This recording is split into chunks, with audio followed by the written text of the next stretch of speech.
ಕಾವೇರಿಗಾಗಿ ವಿಶೇಷ ಕಲಾಪ ವಿಧಾನ ಪರಿಷತ್ನಲ್ಲಿ ಆರಂಭವಾಗಿದೆ.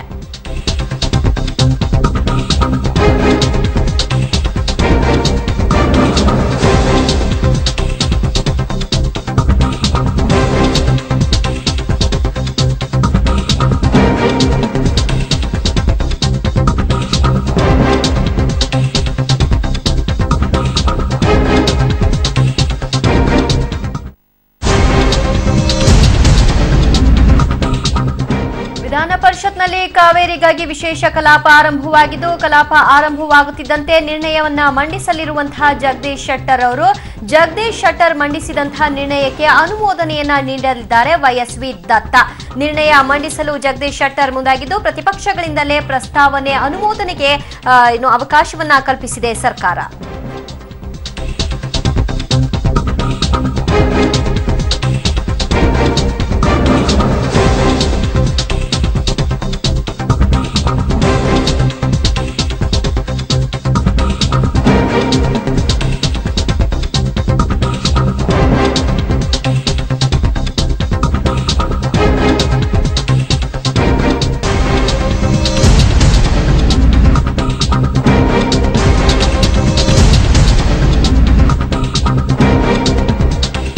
ವಿಧಾನ ಪರಿಷತ್ನಲ್ಲಿ ಕಾವೇರಿ ವಿಷಯವಾಗಿ ವಿಶೇಷ ಕಲಾಪ ಆರಂಭವಾಗಿದ್ದು, ಕಲಾಪ ಆರಂಭವಾಗ್ತಿದ್ದ ಹಾಗೆ ವಿಧಾನ ಪರಿಷತ್ನಲ್ಲಿ ನಿರ್ಣಯವನ್ನ ಮಂಡನೆ ಮಾಡ್ತಾ ಇದ್ದಾರೆ. ಶೆಟ್ಟರ್ ಮಂಡಿಸಿದಂತಹ ನಿರ್ಣಯದ ಅನುಮೋದನೆಯನ್ನ ನೀಡಲಿದ್ದಾರೆ ವೈಎಸ್ವಿ ದತ್ತ ಅನುಮೋದನೆಯನ್ನ ಮಂಡನೆ ಮಾಡಲಿದ್ದಾರೆ. ಪ್ರತಿಪಕ್ಷಗಳಿಂದಲೇ ಪ್ರಸ್ತಾವನೆಗೆ ಅನುಮೋದನೆಯ ಕೊಟ್ಟಿರುವಂತದ್ದು ವಿಶೇಷವಾಗಿದೆ.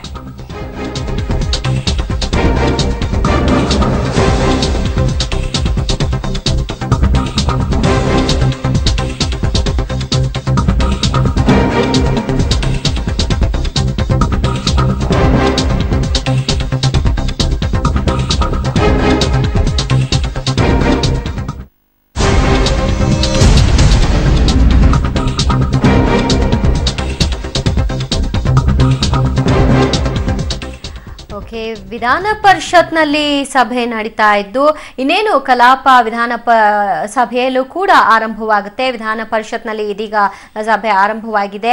ಈ ಒಂದು ಕಲಾಪಕ್ಕೆ ಎಲ್ಲ ರಾಜಕೀಯ ಮುಖಂಡರು ಕೂಡ ಭಾಗವಹಿಸಿರೋದನ್ನ ನೀವು ನೋಡ್ತಾ ಇದ್ರಿ. ಇನ್ನು ವಿಧಾನಸಭೆಯ ಒಂದು ಚಿತ್ರಣವನ್ನ ನೀವು ನೋಡ್ತಾ ಇದ್ರಿ. ಒಗ್ಗಟ್ಟಿನ ಮಂತ್ರವನ್ನ ಇಲ್ಲಿ ಜಪಿಸಲಾಗಿದೆ. ಏನೇ ಆದ್ರೂ ಕೂಡ ತಮಿಳುನಾಡಿಗೆ ಕಾವೇರಿ ನೀರನ್ನ ಹರಿಸಲಿಕ್ಕೆ ಸಾಧ್ಯವಿಲ್ಲ ಅನ್ನುವಂತಹ ಒಂದು ಪರಸ್ಪರ ಮಾತುಕತೆ ನಡೆದಿದೆ. ಕೆಸರಚಾಟ ಬೇಡ ಅನ್ನುವಂಥದ್ದು ಸಂಪೂರ್ಣವಾಗಿ ಇಲ್ಲಿ ಕಂಡು ಬರ್ತಾ ಇರುವಂತಹ ವಿಚಾರ. ಶೆಟ್ಟರ್ ದತ್ತಾರಿಂದ ನಿರ್ಣಯ ಪ್ರಸ್ತಾವನೆ ಮಂಡನೆ ಮಾಡಲಾಗಿದೆ. ಪ್ರತಿಪಕ್ಷಗಳಿಂದಲೇ ಪ್ರಸ್ತಾವನೆಯನ್ನ ಮಂಡನೆ ಮಾಡಿಸಿರುವಂತದ್ದು ವಿಶೇಷವಾಗಿ ಕಂಡು ಬಂದಿದೆ.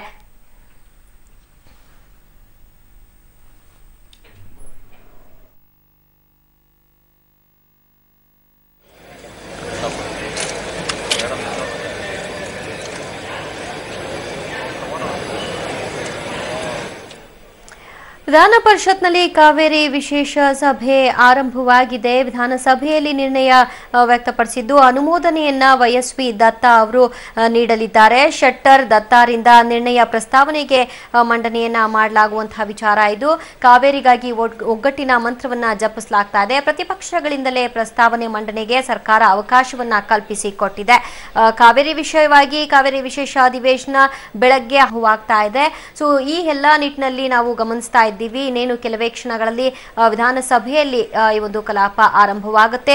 ತದನಂತರ ಯಾವ ರೀತಿಯಾದಂತಹ ಚರ್ಚೆಗಳು ಸಾಗುತ್ತೆ, ಸುಗಮ ಚರ್ಚೆ ಸಾಗುತ್ತಾ ಅನ್ನುವಂತಹ ನಿಟ್ಟಿನಲ್ಲಿ ನೋಡಬೇಕು. ಯಾಕಂದ್ರೆ ಕಲಾಪದಲ್ಲಿ ಸಿದ್ಧಪಡಿಸಿರುವಂತಹ ನಿರ್ಣಯ ಮಂಡಿಸಿರುವಂತಹ ಶೆಟ್ಟರ್ ಮತ್ತು ವೈಎಸ್ವಿ ದತ್ತ ಅವರು ಪ್ರಮುಖ ನಾಯಕರಿಗೆ ಮಾತ್ರ ಇಲ್ಲಿ ಚರ್ಚೆಗೆ ಅವಕಾಶವನ್ನ ಕೊಟ್ಟಿರುವಂತದನ್ನ ಗಮನಿಸಬಹುದಾಗಿದೆ. ಪರಸ್ಪರ ಕೆಸರಚಾಟ ನಡೆಸದಿರಲು ಒಮ್ಮತದ ನಿರ್ಧಾರಕ್ಕೆ ಎಲ್ಲಾ ಪಕ್ಷಗಳು ಕೂಡ ಬಂದಿರುವಂತದ್ದು. ಒಗ್ಗಟ್ಟು ಪ್ರದರ್ಶಿಸಲು ಕಾಂಗ್ರೆಸ್, ಬಿಜೆಪಿ, ಜೆಡಿಎಸ್ ನಿರ್ಧಾರವನ್ನ ತೆಗೆದುಕೊಂಡಿದೆ.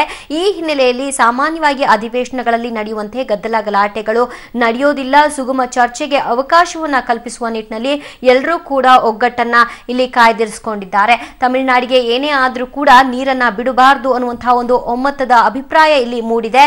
ಜೆಡಿಎಸ್, ಕಾಂಗ್ರೆಸ್, ಬಿಜೆಪಿಯಿಂದ ಒಗ್ಗಟ್ಟಿನ ಮಂತ್ರವನ್ನ ನಾವು ಕಾಣಬಹುದಾಗಿದೆ.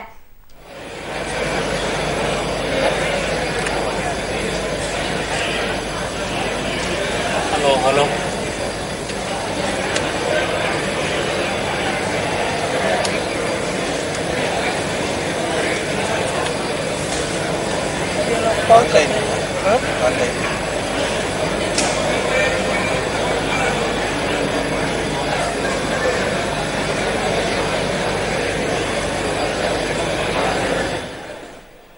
ವಿಧಾನ ಪರಿಷತ್ನಲ್ಲಿ ಇದೀಗಷ್ಟೇ ಕಲಾಪ ಆರಂಭವಾಗಿರುವಂಥದ್ದು. ಅನುಮೋದನೆಯನ್ನ ನೀಡಲಿದ್ದಾರೆ ವೈಎಸ್ವಿ ದತ್ತ ಅನ್ನುವಂತಹ ವಿಚಾರ. ಪ್ರತಿಪಕ್ಷಗಳಿಗೆ ಈ ಒಂದು ಅವಕಾಶವನ್ನ ಸರ್ಕಾರ ಕಲ್ಪಿಸಿದೆ. ವಿಧಾನ ಪರಿಷತ್ನಲ್ಲಿ ಈಗ ಆಲ್ರೆಡಿ ಕಾವೇರಿ ವಿಶೇಷ ಕಲಾಪ ಆರಂಭವಾಗಿದ್ದು ವಿಧಾನಸಭೆಯ ನಿರ್ಣಯ ಮಂಡಿಸಲಿದ್ದಾರೆ ಜಗದೀಶ್ ಶೆಟ್ಟರ್ ಅವರು.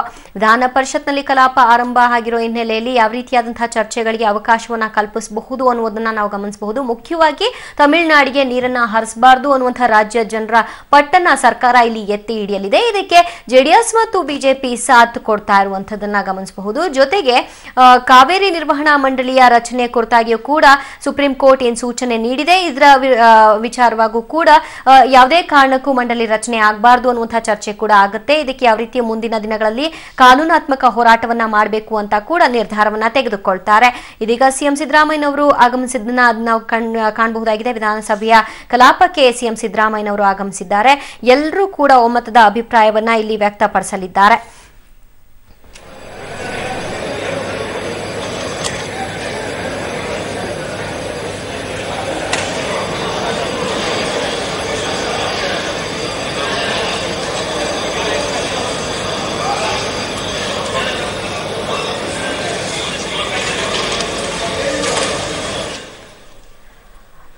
ಓಕೆ, ವಿಧಾನಸಭೆಯಲ್ಲಿ ಕಲಾಪ ಈಗಷ್ಟೇ ಆರಂಭವಾಗ್ತಾ ಇದೆ. ಸಿಎಂ ಸಿದ್ದರಾಮಯ್ಯನವರು ಕೂಡ ಆಗಮಿಸಿದ್ದಾರೆ. ವಿಧಾನಸಭೆಯಲ್ಲಿ ನಿರ್ಣಯವನ್ನ ಮಂಡಿಸಲಿದ್ದಾರೆ ಜಗದೀಶ್ ಶೆಟ್ಟರ್ ಅವರು. ಅನುಮೋದನೆಯನ್ನ ನೀಡಲಿದ್ದಾರೆ ವೈಎಸ್ವಿ ದತ್ತ. ಇದೀಗ ಸ್ಪೀಕರ್ ಕೋಳಿವಾಡ ಅವರು ಬರ್ತಾ ಇರೋದನ್ನು ಕೂಡ ನಾವು ಗಮನಿಸ್ತಾ ಇದ್ದೀವಿ. ಕೆಲವೇ ಕ್ಷಣಗಳಲ್ಲಿ ಆರಂಭವಾಗುತ್ತೆ ವಿಧಾನಸಭೆಯ ಕಲಾಪ. ವಂದೇ ಮಾತರಂ, ವಂದೇ ಮಾತರಂ, ಸುಜಲಾಂ ಸುಫಲಾಂ ಮಲಯಜ ಶೀತಲಾಂ ಸಸ್ಯ ಶ್ಯಾಮಲಾಂ ಮಾತರಂ, ವಂದೇ ಮಾತರಂ, ವಂದೇ ಮಾತರಂ. ಶುಭ್ರಜ್ಯೋತ್ಸ್ನಾಂ ಪುಲಕಿತಯಾಮಿನೀಂ ಫುಲ್ಲಕುಸುಮಿತ ದ್ರುಮದಲಶೋಭಿನೀಂ ಸುಹಾಸಿನೀಂ ಸುಮಧುರಭಾಷಿಣೀಂ ಸುಖದಾಂ ವರದಾಂ ಮಾತರಂ, ವಂದೇ ಮಾತರಂ, ವಂದೇ ಮಾತರಂ.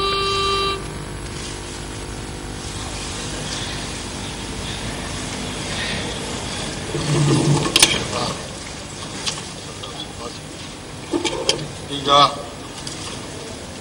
ಸಂತಾಪ ಸೂಚನೆ.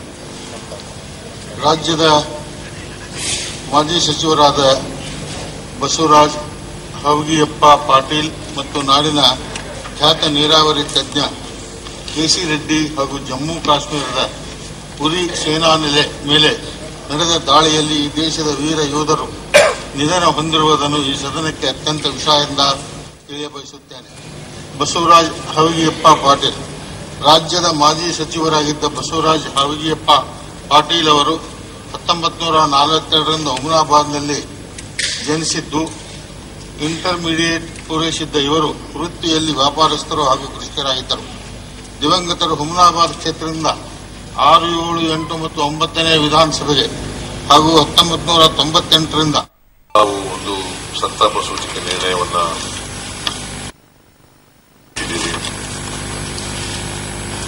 ಸಂತಾಪ ಸೂಚಕ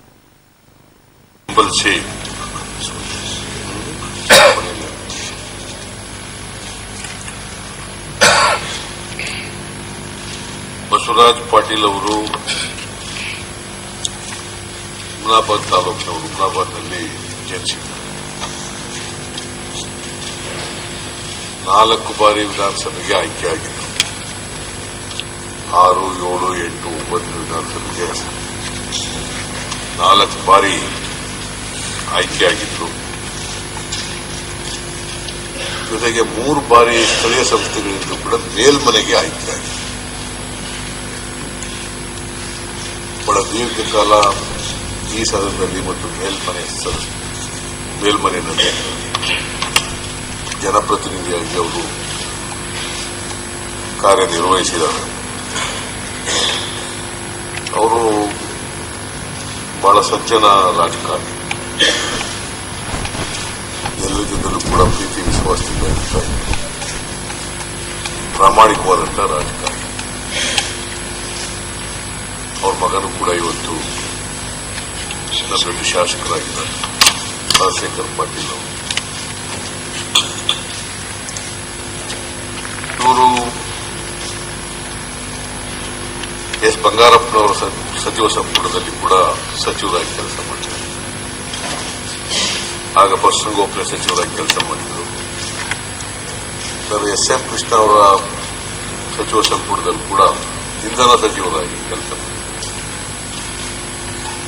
ರೈತ ಕುಟುಂಬದಿಂದ ಬಂದು ಕರ್ನಾಟಕದ ರಾಜಕಾರಣ ಪ್ರವೇಶ ಮಾಡಿ ಬಹಳ ದೀರ್ಘಕಾಲ ಸಾರ್ವಜನಿಕ ಜೀವನದಲ್ಲಿದ್ದು ಸಾರ್ವಜನಿಕ ಜೀವನದಲ್ಲಿ ಒಂದು ಛಾಪನ್ನ ಮೂಡಿಸಿದ್ದಾರೆ. ಉತ್ತಮ ರಾಜಕಾರಣಿಯಾಗಿ ಜೀವನ ನಡೆಸಿದ್ದಾರೆ. ಅವರು ಇತ್ತೀಚೆಗೆ ಭರಿಸತಕ್ಕಂಥ ಶಕ್ತಿ ಕೊಡಲಿ ಅಂತೇಳಿ ನಾನು ಪ್ರಾರ್ಥನೆಯನ್ನ ಮಾಡ್ತೇನೆ. ಕೆ ಸಿ ರೆಡ್ಡಿ ಅವರು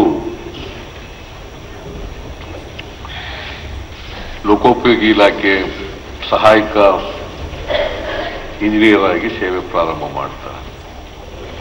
ಹಂತ ಹಂತವಾಗಿ ಮೇಲಕ್ಕೆ ಏರ್ತಾರೆ.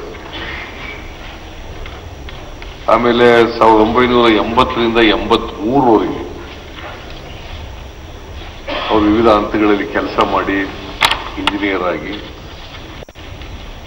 ನಮ್ಮ ಕರ್ನಾಟಕ ವಿದ್ಯುತ್ ನಿಗಮ ಇದೆಯಲ್ಲ ಅದರ ವ್ಯವಸ್ಥಾಪಕ ನಿರ್ದೇಶಕರಾಗಿ 3 ವರ್ಷಗಳ ಕಾಲ 80ರಿಂದ 83ರವರೆಗೆ ಕೆಲಸ ಕೂಡ ಮಾಡ್ತಾರೆ. ಆಮೇಲೆ 83ರಿಂದ 88ರವರೆಗೆ ಬಹಳ ದೀರ್ಘಕಾಲದವರೆಗೆ 5 ವರ್ಷಗಳ ಕಾಲ PWD ನೀರಾವರಿ ಅಲ್ಲಿ ಪ್ರಧಾನ ಕಾರ್ಯದರ್ಶಿಗಳಾಗಿ ಕೆಲಸ ಮಾಡ್ತಾರೆ. ಆಯುಕ್ತರಾಗಿ ಪ್ರಧಾನ ಕಾರ್ಯದರ್ಶಿಗಳಾಗಿ ಕೂಡ ಕೆಲಸ ಮಾಡ್ತಾರೆ. ಇವತ್ತು ರಾಜ್ಯದಲ್ಲಿ ಅನೇಕ ಯೋಜನೆಗಳು ಮಾಡಿ ಅವು ಜಾರಿಯಾಗಿರಬೇಕಾದ್ರೆ ಯೋಜನೆಗಳು ಇವತ್ತು ಕೆಪಿಸಿಎಲ್ ಇರ್ಬೋದು ಅಥವಾ ನೀರಾವರಿ ಇಲಾಖೆ ಇರ್ಬೋದು, PWD ಇಲಾಖೆ ಇರ್ಬೋದು, ಇವತ್ತು ಇನ್ನೇ ಅನೇಕ ಯೋಜನೆಗಳು ಇವತ್ತು ಜಾರಿಯಾಗಿದ್ದಾವೆ. ಇವರ ಕೊಡುಗೆಯನ್ನು ಕೂಡ ಅಪಾರವಾಗಿದೆ ಕೆ ಸಿ ರೆಡ್ಡಿ ಅವರು. ಆಮೇಲೆ ನಮ್ಮ ಕೃಷ್ಣಾ ಮೇಲ್ದಂಡೆ ಯೋಜನೆ ಇವತ್ತು ತ್ವರಿತವಾಗಿ ಅದು ಪೂರ್ಣಗೊಳಿಸಲಿಕ್ಕೆ ಇವರು ಕೂಡ ಪ್ರಮುಖವಾದಂತಹ ಪಾತ್ರವನ್ನ ವಹಿಸ್ತಾರೆ. ರೆಡ್ಡಿಯವರು ದಕ್ಷತೆಗೆ ಮತ್ತು ಪ್ರಾಮಾಣಿಕತೆಗೆ ಹೆಸರಾಗಿದ್ದಂಥವರು. ಅದಕ್ಕೋಸ್ಕರನೇ ಇದನ್ನೆಲ್ಲ ಗುರುತಿಸಿ, ಇವರ ಪ್ರಾಮಾಣಿಕತೆ ಮತ್ತು ದಕ್ಷತೆಯನ್ನು ಗುರುತಿಸಿ ಸರ್ಕಾರ ಇವರನ್ನ ನೀರಾವರಿ ತಾಂತ್ರಿಕ ಯೋಜನೆಗಳ ಸಲಹಾ ಸಮಿತಿ ಅಧ್ಯಕ್ಷರನ್ನಾಗೂ ಕೂಡ ನೇಮಕ ಮಾಡಿರ್ತದೆ. ಇವರು 2013ರಿಂದ 2016ರವರೆಗೂ ಕೃಷ್ಣಾ ಜಲಭಾಗ್ಯ ನಿಗಮದ ತಾಂತ್ರಿಕ ಉಪಸಮಿತಿಯ ಅಧ್ಯಕ್ಷರಾಗಿ ಸೇವೆ ಸಲ್ಲಿಸಿರ್ತಾರೆ. ಅನೇಕ ಸಲಹೆ ಸೂಚನೆಗಳನ್ನ ಉಪಯುಕ್ತವಾದಂಥ ಸಲಹೆ ಸರ್ಕಾರಕ್ಕೆ ಅವ್ರು ಕೊಟ್ಟಿದ್ದು. ಕೊನೆಯವರೆಗೂ ಕೂಡ ಇದ್ರು. ನಮ್ಮ ಸರ್ಕಾರ ಬಂದಲ್ಲಿ ಕೂಡ ಸಲಹಾ ಸಮಿತಿನಲ್ಲಿ ಇದ್ರು ಅವರು. ಸರ್ಕಾರ ಇವರಿಗೆ ರಾಜ್ಯೋತ್ಸವ ಪ್ರಶಸ್ತಿಯನ್ನು ಕೂಡ ಕೊಟ್ಟಿತ್ತು. ಮತ್ತೆ ಕೇಂದ್ರ ಸರ್ಕಾರ ಪದ್ಮಶ್ರೀ ಪ್ರಶಸ್ತಿಯನ್ನು ಕೂಡ ಇವರಿಗೆ ಕೊಟ್ಟಿದ್ರು. ಜನತಾ ಪಾರ್ಟಿ ಪಕ್ಷ ನಿಂತು ಅವರು ಆರಿಸಿ ಬಂದರು. ಲೋಕಲ್ ಬಾಡೀಸ್ MLC ಆಗಿದ್ದು 6 ವರ್ಷ MLC ಆಗಿದ್ರು. ಸ್ವಲ್ಪ ಅನಾರೋಗ್ಯದಿಂದ ಅವರಿಗೆ ಸಾರ್ವಜನಿಕ ಜೀವನದಲ್ಲಿ ಹೆಚ್ಚು ಕ್ರಿಯಾಶೀಲತೆ ಕೊನೆ ಹಂತದಲ್ಲಿ ಮಾಡ್ಲಿಕ್ಕೆ ಆಗಲಿಲ್ಲ. ಆದರೆ ಅವರು ರಾಜಕೀಯದಲ್ಲಿ ಎಷ್ಟು ಕ್ರಿಯಾಶೀಲರಾಗಿದ್ದರು, ಎಷ್ಟು ಜನಪ್ರಿಯ ಆಗಿದ್ರು ಅನ್ನುವಂಥದ್ದು ಅವರ ಸೇವೆ ಬಹುಶಃ ಬೀದರ್ ಜಿಲ್ಲೆಗೆ ನಾವು ಹೋದ್ರೆ ತಿಳ್ಕೊಳ್ಳಿಕ್ಕೆ ಸಾಧ್ಯತೆ. ಆ ರೀತಿಯಾದಂಥ ಒಂದು ಜನಪ್ರತಿನಿಧಿ ಕೆಲಸ ಮಾಡಿದಂಥವ್ರು ಬಸವರಾಜ ಪಾಟೀಲ್ ಹುಮ್ನಾಬಾದವರು ಮತ್ತು ಭಾಳ ಜನರಿಗೆ ಭಾಳ ಇನ್ಸ್ಪೈರ್ ಮಾಡಿದಂಥವ್ರು, ಮಾರ್ಗದರ್ಶನ ಮಾಡಿದಂಥವ್ರು. ಹೀಗಾಗಿ ಅವರ ಒಂದು ಏನು ಅಗಲಿಕೆ ಇದೆಯಲ್ಲ ನಮ್ಮೆಲ್ಲರಿಗೂ ದುಃಖ ತಂದಿದೆ ಮತ್ತು ಆ ಭಾಗದ ಜನರಿಗೂ ಹೆಚ್ಚಿನ ಒಂದು ದುಃಖ ತಂದಿದೆ ಮತ್ತು ಆ ಕುಟುಂಬದವರಿಗೂ ಸಹಿತ ಬಹಳಷ್ಟು ಆ ಅಗಲಿಕೆ ದುಃಖ ಇದೆ. ಹೀಗಾಗಿ ಆ ಒಂದು ಕುಟುಂಬ ವರ್ಗದವರ ಅಗಲಿಕೆ ದುಃಖವನ್ನ ದೂರ ಮಾಡುವಂತ ಶಕ್ತಿ ಕೊಡ್ಲಿ ಅಂತ ಹೇಳಿ ದೇವರಲ್ಲಿ ನಾನು ಪ್ರಾರ್ಥನೆ ಮಾಡ್ತೀನಿ.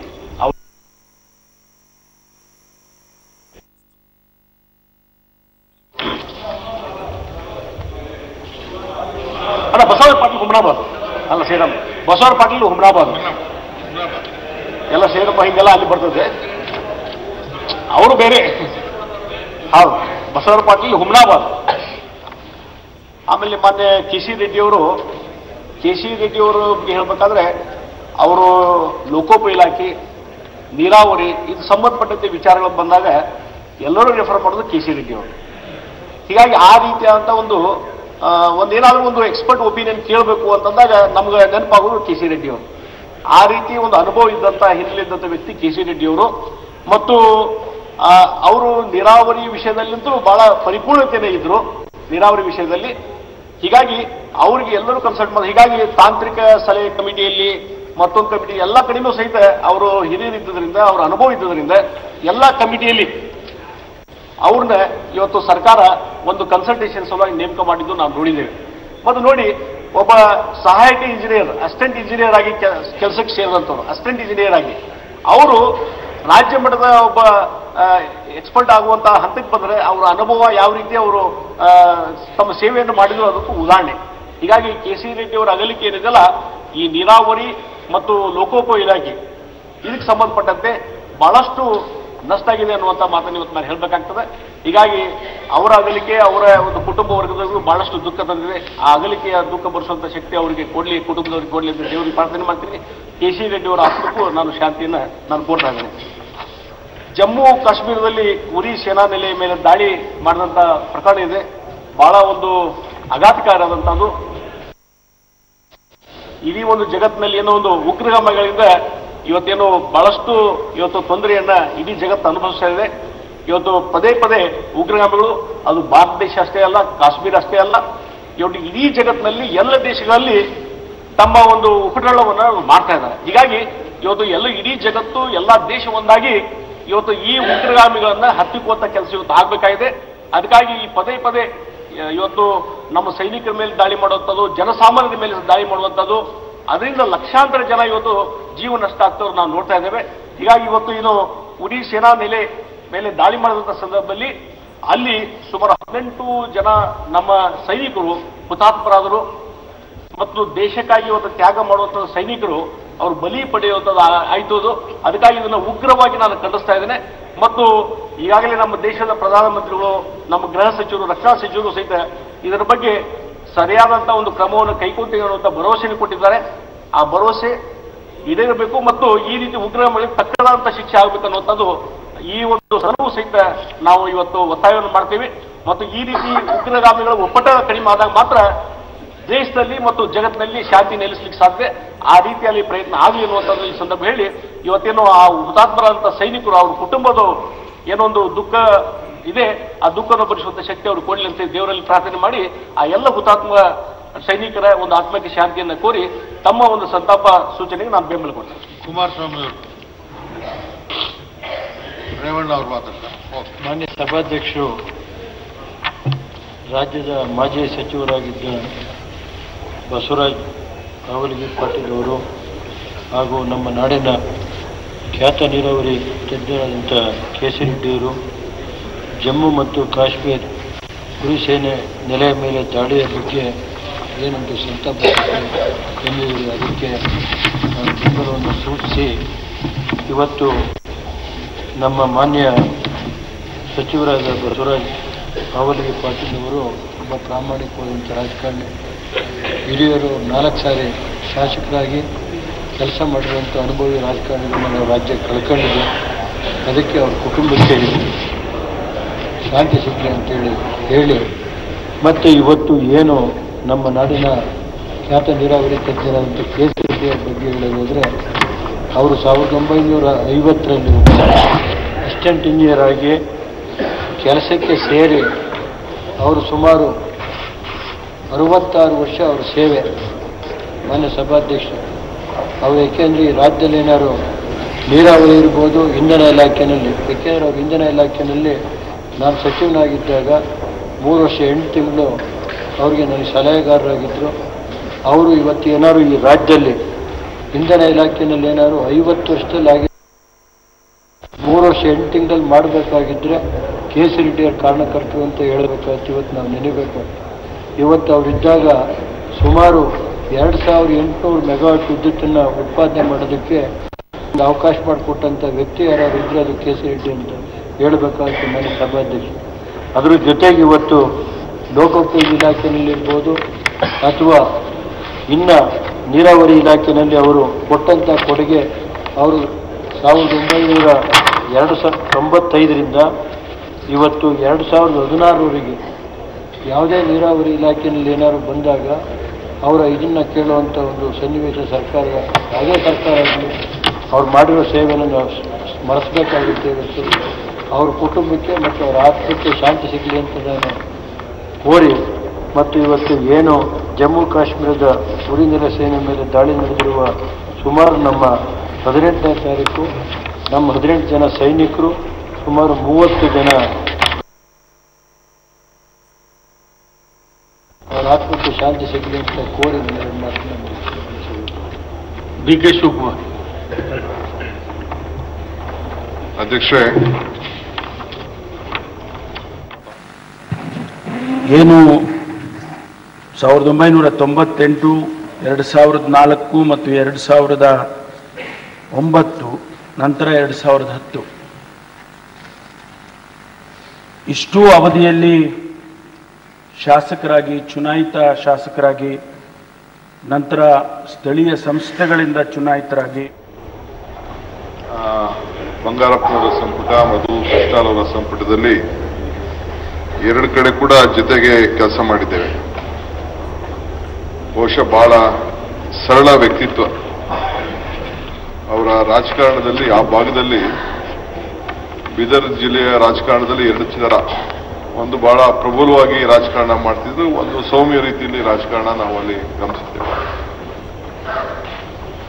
ನಾನು ಬಂಗಾರಪ್ಪನವರ ಸಂಪುಟದಲ್ಲಿ ಕೂಡ ಅವರು ಇದ್ದಾಗ ಅನೇಕ ಕಮಿಟಿಗಳಲ್ಲಿ ಬೇರೆ ಬೇರೆ ಪ್ರವಾಸ, ಅವರಲ್ಲಿ ನಿಷ್ಠೆ, ಒಂದು ವ್ಯಕ್ತಿಗೆ ನಿಷ್ಠೆ, ಒಂದು ಪಕ್ಷಕ್ಕೆ ನಿಷ್ಠೆ, ಅವೆಲ್ಲ ಕೂಡ ಬಹಳ ಉತ್ತಮವಾಗಿ ಅವರು ಎಲ್ಲರೂ ಕೂಡ ಬಹಳ ಒಟ್ಟು ತೆಗೆದುಕೊಂಡು ಹೋಗ್ತಾರೆ. ಹಿಂದೆ ಕೃಷ್ಣ ಸಾಹೇಬ್ರ ಕಾಲದಲ್ಲಿ ಅವರು ಇಂಧನ ಸಚಿವರಾಗಿದ್ದರು. ನಮ್ಮ ಕ್ಷೇತ್ರಕ್ಕೆಲ್ಲ ನಾವೆಲ್ಲ ಕರ್ಕೊಂಡು ಹೋಗಿದ್ದೇನೆ, ಅವ್ರ ಕೆಲವೆಲ್ಲ ಬೇಕಾದಷ್ಟು ಕಾರ್ಯಕ್ರಮಗಳ ಉದ್ಘಾಟನೆ ಮಾಡಿಸಿದ್ದೇನೆ. ಬಹುಶಃ ಆ ಇಲಾಖೆಯನ್ನು ಕೂಡ ಕೃಷ್ಣರವರು ಕ್ಯಾಬಿನೆಟ್ ಸ್ಟೇಟ್ ಮಿನಿಸ್ಟರ್ ಕೊಟ್ಟಿದ್ದರು. ಕಾವೇರಿ ನದಿ ನೀರನ್ನು ಉಳಿಸಿಕೊಳ್ಳುವುದಕ್ಕೆ ಮುಖ್ಯಮಂತ್ರಿಗಳು ಇವತ್ತು ಇಡೀ ದಿನ ಸರ್ಕಸ್ ಮಾಡಿದ್ದಾರೆ. ನಾಳೆ ವಿಶೇಷ ಅಧಿವೇಶನ ನಡೆಸುವ ಬಗ್ಗೆ ರಾಜ್ಯಪಾಲ ವಿ.ಆರ್. ವಾಲಾ ಅವರನ್ನು ಬೆಳಿಗ್ಗೆ ಭೇಟಿ ಮಾಡಿ ಮಾಹಿತಿ ಕೊಟ್ಟರು. ಅದು ಸಂವಿಧಾನದ ಪ್ರಕಾರ ಆ ಮಾಹಿತಿ ಕೊಡಬೇಕು. ಕಲಬುರಗಿ ಜಿಲ್ಲೆಯಾದ್ಯಂತ ಮುಂದುವರೆದಿದೆ ವರುಣನ ಆರ್ಭಟ. ಈ ಹಿನ್ನೆಲೆಯಲ್ಲಿ ಬೆಣ್ಣೆತೋರ ಡ್ಯಾಂನಿಂದ 1200 ಕ್ಯೂಸೆಕ್ಸ್ ನೀರನ್ನು ಹೊರಬಿಡಲಾಗ್ತಾ ಇದೆ. ಚಿತ್ತಾಪುರ ತಾಲೂಕಿನ ಹೇರೂರು ಗ್ರಾಮದ ಬಳಿ ಬೆಣ್ಣೆತೋರ ಡ್ಯಾಮ್ ಇದೆ. ಡ್ಯಾಂನ 4 ಗೇಟ್ಗಳ ಮೂಲಕ ಕಾಗಿಣ ನದಿಗೆ ನೀರನ್ನ ಬಿಡುಗಡೆ ಮಾಡಲಾಗ್ತಾ ಇದೆ. ಇನ್ನು ಚಿತ್ತಾಪುರ ತಾಲೂಕಿನ ದಂಡೋತಿ ಮತ್ತು ಸೇಡಂ ತಾಲೂಕಿನ ಮಳಕೇಡ ಸೇತುವೆ ಮುಳುಗಡೆ ಭೀತಿಯನ್ನು ಕೂಡ ಎದುರಿಸ್ತಾ ಇದೆ.